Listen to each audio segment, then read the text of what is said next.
अपनी पढ़ाई लिखाई के बारे में आपने कैसे जो है संघर्ष किया? 2016 से कंटिन्यूअसली मैं तैयारी कर रही हूँ। हर अटेम्प्ट में मैंने पोस्ट तो लिया था। 2016 में अधीनस्थ लेखा सेवा में चयन हुआ, 17 में नायब तहसीलदार में हुआ, 2018 में 6th रैंक भी लाई थी, ऑल स्टेट रैंक। देन 2021 में डीएसपी का पोस्ट मिला। आपने सोचा, जो अपना सपना आपने देखा उसको साकार किया। निश्चित ही कोई भी फील्ड आप चुने सफलता मिलेगी। जिस दिन आप हार जाएंगे तो फिर कोई उसका फिर तरीका नहीं है आगे आने का। युवाओं के लिए किस तरह का जो है संदेश देंगी आप? कोई भी विषय हम पढ़ते हैं तो केवल एक बुक का ही हम पॉइंट ऑफ व्यू नहीं समझ सकते, अपना भी एक पॉइंट ऑफ व्यू हमको पॉजिटिव वे में रखना पड़ेगा। बिलासपुर के लिए गौरव का विषय है कि बिलासपुर की बेटी ने सीजीपीएससी में दूसरा स्थान पाया है। अब वो डिप्टी कलेक्टर बनेंगी और उससे भी अच्छी बात यह है कि हम उनके साथ यहाँ मौजूद हैं उनके घर पर। तो सबसे पहले स्वागत है विस्तार न्यूज़ में मृण्मयी शुक्ला जी। आप थोड़ा सा बताइए अपनी पढ़ाई लिखाई के बारे में, आपने कैसे जो है संघर्ष किया यहाँ तक पहुँचने के लिए और आगे क्या अचीवमेंट है आपका? और जी, सबसे पहले आपका बहुत बहुत धन्यवाद। मेरी जो इनिशियल पढ़ाई हुई थी यही मैं बिलासपुर से ही स्कूलिंग की हूँ, डीएवी से। उसके बाद जीसी में मैंने इलेक्ट्रिकल इंजीनियरिंग में ग्रेजुएशन किया। देन टेक्निकल बैकग्राउंड से डायरेक्टली मैं नॉन टेक में स्विच की 2016 में। 2016 से कंटिन्यूअसली मैं तैयारी कर रही हूँ। टूटेजा से मैंने स्टार्ट किया था। देन ये 6वां अटैम्प्ट है जब मेरा 2nd रैंक आया है और डेप्यूटी कलेक्टर का पोस्ट जो मैंने सोचा था वो मुझे हासिल हुआ। हर अटैम्प्ट में मैंने पोस्ट तो लिया था। 2016 में अधीनस्थ लेखा सेवा में चयन हुआ, फिर 17 में नायब तहसीलदार में हुआ, 18 में मैं सीजीपीएससी 2018 में 6th रैंक भी लाई थी, all state rank. Account officer का पोस्ट हासिल हुआ था। देन 2021 में डीएसपी का पोस्ट मिला एंड फाइनली डेप्यूटी कलेक्टर का पोस्ट। एक बेटी के अलावा अब आप चूंकि गृहिणी भी बन चुकी हैं, घर भी संभाल रही हैं, हस्बैंड आपके सिम्स में है नीलय तिवारी जी। हमको बताइए, जो हमारे दर्शक जानना चाहेंगे, हमारे जो छात्र दर्शक है, युवा दर्शक है, जो पढ़ने लिखने वाले, कि आपने इतना सारा अचीवमेंट जो है कैसे हासिल किया? क्या किस पर कंसंट्रेट आप करती थी, कैसे तैयारी करती थी इन सब की? जी, सबसे पहले मैं ये कहूँगी कि मेरा खुद पे विश्वास बहुत था शुरू से जब मैं तैयारी चालू की थी। और जैसे एक बैलेंस बनाना है टाइम मैनेजमेंट का, थॉरो जो तैयारी हुई है मेरी वो कम्प्लीटली नौकरी में रहते हुए की है। तो मैंने शुरू से सोचा था कि भाई जब बनना डीसी है तो कभी भी टाइम को मैंने ये एक बाउंडेशन नहीं बनाया कि जॉब में हूँ तो नहीं हो पाएगा या कुछ नहीं कर सकते। जब समय मिलता था, जब रायपुर में पोस्टिंग थी, ट्रेन में रहती थी, एक बुक हमेशा मेरे पास रहती थी पर्स में। बुक निकाला, पढ़ लिया, सुबह उठ के पढ़ लिया, जॉब के बाद पढ़ लिया, कभी जॉब में समय मिलता था तब पढ़ लिया। और उससे भी बड़ी बात मैं कहूँगी कि परिवार का साथ मेरे लिए मेरी ताकत थी। कि जब मैं मायके में थी, माता पिता का भरपूर सपोर्ट मिला, मेरे भाई का बहुत सपोर्ट था। वो हमेशा मुझे मोटिवेट करते रहे कि तुम आगे बढ़ो, नई कामयाबी हासिल करो।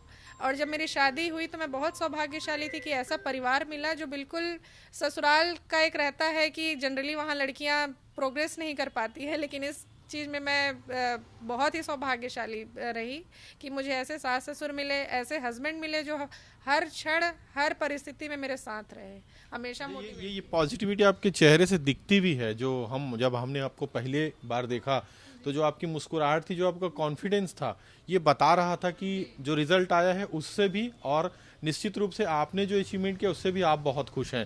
तो एक पुस्तक को आपने दोस्त बनाया, जो आप बता रहे हैं कि लगातार आप जो है आपने किताब का साथ नहीं छोड़ा।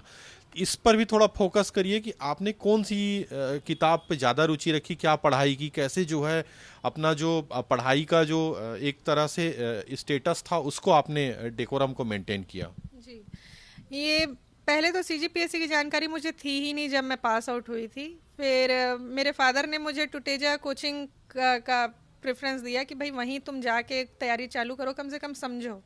तो वहाँ जो मेरे मेंटर्स थे, सुनील टूटेजा सर, मानस सर, देवांगन सर, उन्होंने गाइड किया मुझे और मैं पहले ही प्रयास में सफलता हासिल भी की अधीनस्थ लेखा सेवा के पद पर। फिर खुद पे एक भरोसा आया कि मैं कर सकती हूँ। मैं कभी पीछे मुड़ के फिर मैंने नहीं देखा कि नहीं मैं नहीं कर सकती, अपने आप को कभी कम नहीं आका।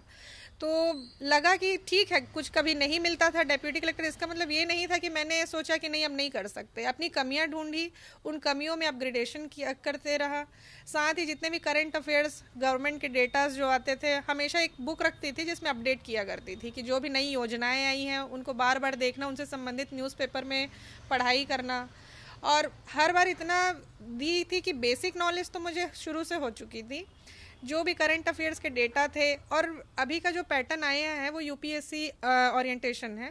तो हम देखते हैं कि बच्चे जनरली क्या है कि बुक का एक पढ़ लेते हैं और उसी को जाके सोचते हैं कि वैसे ही एक क्वेश्चन अपने को मिलेगा, जबकि अब ऐसा नहीं है।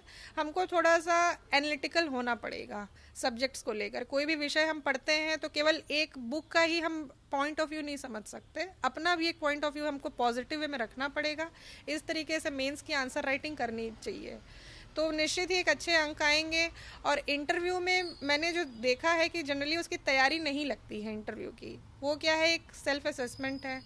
आपको बहुत ईमानदार होना पड़ेगा अपने प्रति। कभी भी ऐसा कुछ आपको नहीं सोचना है अपने लिए जो आप तत्काल वहाँ पर कुछ बोले जो आप हैं ही नहीं। तो एक पॉजिटिव माइंडसेट था, और मैं इस बार सोची ही थी कि मैं कुछ रिजल्ट के लेकर नहीं सोची थी। मैंने अपना देखिए आप ये सफलता का टिप्स बता रही हैं बच्चों को कि जिस तरह आपका कॉन्फिडेंस काम कर गया भीतर भीतर, जो आपको आपने सोचा, जो अपना सपना आपने देखा उसको साकार किया। तो युवाओं के लिए किस तरह का जो है संदेश देंगी आप, खासतौर पर जो अभी सीजीपीएससी में आना चाहते हैं उनके लिए? मैं अपने एक्सपीरियंस को ही साझा करना चाहूँगी। ये कहना चाहूँगी कभी हार नहीं मानना है, चाहे कुछ भी हो जाए हार बस नहीं मानना है। खुद पे भरोसा, हार्ड वर्क करते रहिए, हार मत मानिए। निश्चित ही कोई भी फील्ड आप चुने सफलता मिलेगी। जिस दिन आप हार जाएंगे तो फिर कोई उसका फिर तरीका नहीं है आगे आने का, बट हार नहीं मानना है। तो जैसा आपने बताया कि बिलासपुर की ही रहने वाली हैं, आपका मायका जो है दही मतलब सरकंडा है, और आपका ससुराल जो है नर्मदा नगर मंगला, जहां हम फिलहाल बैठे हुए हैं। तो थोड़ा बिलासपुर के लिए भी जो आप सोचती होंगी, बिलासपुर में आपने बचपन से पढ़ा लिखा, आपने आगे बढ़ा, तो यहाँ के लिए क्या आपकी मानसिकता है, क्या सोचते हैं आप? जी, बिलासपुर से मेरा बहुत ही एक खास जुड़ाव है, क्योंकि मेरा जन्म ही यहीं हुआ है और देखा जाए तो मेरी कर्म भूमि भी यही है। और बिलासपुर को मैं देखती हूँ तो एक बहुत ही सुंदर हमारा शहर है, हर चीज़ में परिपूर्ण है। ऐसा कोई क्षेत्र नहीं है जहाँ हम पीछे हैं। तो मैं ये ज़रूर चाहूँगी इस पोस्ट में आने के बाद कि जो भी सरकारी योजनाएं हैं उनका एक सफल क्रियान्वयन अपने क्षेत्राधिकार के अंतर्गत मैं कराना चाहूँगी। ये मेरा प्रथम प्राथमिकता है इस पोस्ट में आने के लिए। बाकी हर जद्दोजहद जो भी करना पड़े मैं बिल्कुल प्रयास करूँगी। आपकी पढ़ाई लिखाई कहाँ से शुरू हुई थी और कहाँ तक आपने जो है किस किस कॉलेज तक आपने जो है स्टडी किया? जी, स्कूलिंग मेरी डीएवी पब्लिक स्कूल से हुई थी, वसंत विहार बिलासपुर से।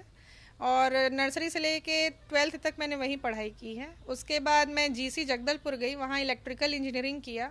काफ़ी अच्छा एक्सपीरियंस रहा वहाँ मेरा। उसके बाद मैं डायरेक्ट स्विच कर गई पीएससी की तैयारी में। देन जॉब लगा, जॉब लगने के बाद मैं इसी ओरिएंटेशन में काम करने लग गई और एक अपने आप को एक सफलता के साथ एक अच्छा नागरिक के रूप में महसूस करने लगी। और निरंतर इसमें मैं प्रयासरत रहूँगी। आगे जो भी मुझे काम मिलेंगे उसको मैं पूरी ईमानदारी के साथ निभाऊंगी।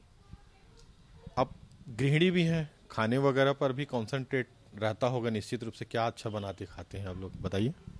जी, मुझे वैसे तो मैं बहुत सादा भोजन करना पसंद करती हूँ, बट अगर कभी कुछ अच्छा बनाना हो तो जैसे मेरे देवर को काफ़ी पसंद है पनीर की सब्जियाँ, मैं बनाती हूँ। पनीर, मेथी चमन जो उनका फेवरेट है, और खट्टी सब्जियाँ बहुत पसंद करती हूँ। काम आप पूरा करते हैं घर का? घर का काम ऐसे तो नहीं करना पड़ता, लेकिन जब कुछ करना हो, खाना बनाना हो, तो बिल्कुल मैं मन के साथ बनाती हूँ। हस्बैंड डॉक्टर साहब हैं, समय कितना दे पाते हैं आप लोग एक दूसरे को? आप भी सरकारी जॉब में हैं फिलहाल तक तो। जी, ऐसा है कि मेरे हस्बैंड एक तरीके से सोशल के रूप में भी काफ़ी हैं तो, और डॉक्टर हैं, तो उनके ऊपर दोहरी जिम्मेदारी आ जाती है। अभी मेरी पोस्टिंग रायपुर में थी तो हमको जब समय मिलता था उसको हम एक कंप्लीट वे में यूटिलाइज करते थे। और अभी मेरी पोस्टिंग चूँकि हो गई तो एक अच्छा समय मिल रहा है मुझे, ससुराल में भी मायके में भी, जिसको मैं काफ़ी इंजॉय कर रही हूँ। और हम हमेशा कोशिश करते हैं कि जो समय मिलता है उसको हम फुल तरीके से जिए, कभी कोई कमी ना महसूस करें। डॉक्टर की बीवी डिप्टी कलेक्टर हैं, अब तो ये बात जो है जग जाहिर हो जाएगी। कितने लोग फ़ोन कर रहे होंगे सुबह से, कितनी खुशियाँ हैं आपके परिवार में? मेरे देवर का कहना है कि उनका फ़ोन हैंग हो चुका है, स्टोरेज इशू है। हस्बैंड का कहना है कि नया फ़ोन लेना पड़ेगा, वो परेशान हो गए हैं क्लिनिक में। मैं बोली कि सबकी दुआ है, आशीर्वाद है, और आज इतना अच्छा लग रहा है सबको। मेरे हस्बैंड एकदम खुशी खुशी से झूम उठ रहे हैं। मेरे पूरे घर परिवार, मेरे जितने नाते रिश्ते नातेदार हैं, सब इतना गर्व महसूस कर रहे हैं, और उन सब की दुआ आशीर्वाद जो मुझे आज मिल रही है, आज तो मैं फूले नहीं समा रही हूँ। तो देखिए, ये है मृण्मयी शुक्ला, जिनका जो है डिप्टी कलेक्टर में चयन हो गया है। इनकी मुस्कुराहट से आप समझ सकते होंगे कि कितनी खुशी है। इनके घर परिवार का भी सपोर्ट इन्हें काफ़ी मिला है। पढ़ाई को लेकर भी इन्होंने विस्तार न्यूज़ से एक्सक्लूसिव वो सारी बातें शेयर की है जो इन्होंने स्टडी में किया है, जो इन्होंने पढ़ाई में किया है, कहाँ से पढ़ाई लिखाई हुई, कहाँ से जो है इन्होंने बेहतर तरीके से अपने जो सपना था जो डिप्टी कलेक्टर बनने का, उसको पूरा किया। और युवाओं को संदेश भी दे रही है कि कैसे तैयारी करें। निश्चित रूप से युवाओं का यह संदेश जो है उन तक पहुंचना है, और उन्हें भी जो है इससे प्रेरणा लेनी है। कैमरामैन छवि कश्यप के साथ आशीष दुबे, विस्तार न्यूज़।